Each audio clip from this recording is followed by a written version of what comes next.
এক সময় এই বড়ই কেউ কল্পনাও করতে পারেন যে বাংলাদেশের মাটিতে হবে। আগে আমাদের দেশি বড়ই ছিল ছোট ছোট, খুবই টক। আর এখন বিভিন্ন রকমের বড়ই উঠেছে। সেই আমরা আজ থেকে 2 মাস ধরে বড়ই হারভেস্ট করছি। আর দেখেন বড়ইগুলো সাইজ দেখেন কত বড় বড় সাইজের, একদম পুরো লাল কালার। এটা ম্যাচিউর হয়ে গেছে, খাওয়া মতন বড়ই, এটা হারভেস্ট করার মতন। এখন এগুলো আপনার 140 টাকা কেজি পাইকারি বিক্রি করা যাচ্ছে। এই বাগানে কিন্তু একটা দুইটা গাছ নয়, হাজার হাজার গাছ আছে, প্রতিটা গাছই এইভাবে ফলন ধরে আছে। এই বড়ইগুলো আমরা দেখা যাচ্ছে যে 1 বিঘা জমিতে আমাদের টোটাল 3 লক্ষ টাকার মতন বড়ই হবে। সেখানে দেখা যাচ্ছে আমাদের সর্বোচ্চ খরচ হলে 1 লক্ষ টাকার মতন খরচ হবে, তাও 2 লক্ষ টাকা লাভ হবে। এখন যদি গাছ লাগান, সামনে সিজন আস্তে আস্তে প্রতি গাছ আরো 40 কেজি 50 কেজি বড়ই চলে আসবে। পার্ট টাইম যারা ব্যবসা করেন, পার্ট টাইম ব্যবসার জন্য এই বড়ই চাষটা আপনারা রাখতে পারেন। এটা খুবই শর্ট টাইমের ফসল। বড়ই যে বছর লাগায় সেই তারপরের বছরই বিক্রি করা যায়। 6-7 মাসের মধ্যেই বড়ই সেল করা সম্ভব। এটা হচ্ছে ভারত সুন্দরীও বলে, কেউ রেড আপেলও বলে, কেউ থাই আপেলও বলে। আমাদের মতন বহুত অসাধু ব্যবসাদার আছে, এটা নাম পরিবর্তন করে ফেলে, এক একজন এক এক রকম নাম দেয়, কিন্তু এটা অরিজিনালি ভারত সুন্দরী বড়ই। এটা বাংলাদেশে 2015 সালে আমি নিয়ে আসছিলাম। আমি এই চুয়াডাঙ্গাতে প্রথম শাইখ সিরাজ স্যারের ভিডিও দেখাইছিলাম।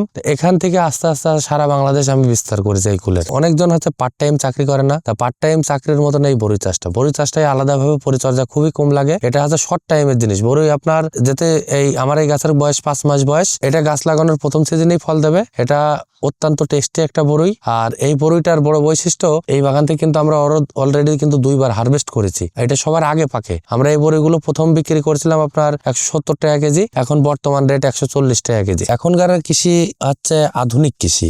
এখন আমাদের মতন তরুণরা কৃষিতে আসছে, এতে কৃষিতে সফলতা আসছে, এতে দেশে বেকারত্ব মুক্ত হচ্ছে, আর কৃষির উন্নত হচ্ছে। এটা হচ্ছে মূলত ভ্যারাইটিটা কিন্তু হচ্ছে বাইরের দেশের ভ্যারাইটি, এটা থাইল্যান্ডের ভ্যারাইটি। পুরো থাইল্যান্ডটাই আমি বাংলাদেশের মাটিতে নিয়ে চলে যাই। থাইল্যান্ডের কাঁঠাল আছে, থাইল্যান্ডের বড়ই আছে, থাইল্যান্ডের আম আছে, থাইল্যান্ডের রামভুটান আছে, থাইল্যান্ডের অ্যাভোকাডো আছে। এগুলো নিয়ে সব নিয়ে আমি কাজ করছি। ব্যবসা তো একটা বরকতময় জিনিস, সেজন্য তো ব্যবসা তো আল্লাহ হালাল করতোল্লাহ। ব্যবসা হালাল হচ্ছে, ব্যবসাতে লাভ থাকবে, লস থাকবে, সব রকমই থাকবে। আর ব্যবসার মতন কোনো কিছু নাই। আপনি যেতে চাকরি করেন, পরের অধীনে থাকতে হবে। আর ব্যবসা হচ্ছে আপনার নিজের অধীনে, আপনি নিজের মতন চলতে পারবেন। এই যে এই সিজনে বড়ই নিচ্ছে, আবার এই যে গাছের গোড়ার থেকে ডালগুলো কেটে দেবো। কেটে দেওয়ার পরে আবার সামনের সিজনে দেখা যাচ্ছে আবার এছাড়া বেশি বড়ই আসবে। আল্লাহর রহমত, এগুলো সব ব্যবসায় আছে আল্লাহর রহমত। কৃষির উপরে পৃথিবীতে আর অন্য কোনো কিছু নাই। এই বড়িগুলো হচ্ছে বেশিরভাগই আমাদের এখান থেকে ঢাকা চিটাগাঙে যায়। শহরের লোকজন বেশি বড়ি খায়, আমাদের গ্রামে তো সাধারণত দেশি বড়ি পাওয়া যায়। আর এই বড়িগুলো আপনার অত্যন্ত টেস্টি একটা বড়ি। এটা হচ্ছে আপনার কালারগুলো দেখেন খুব সুন্দর কালার।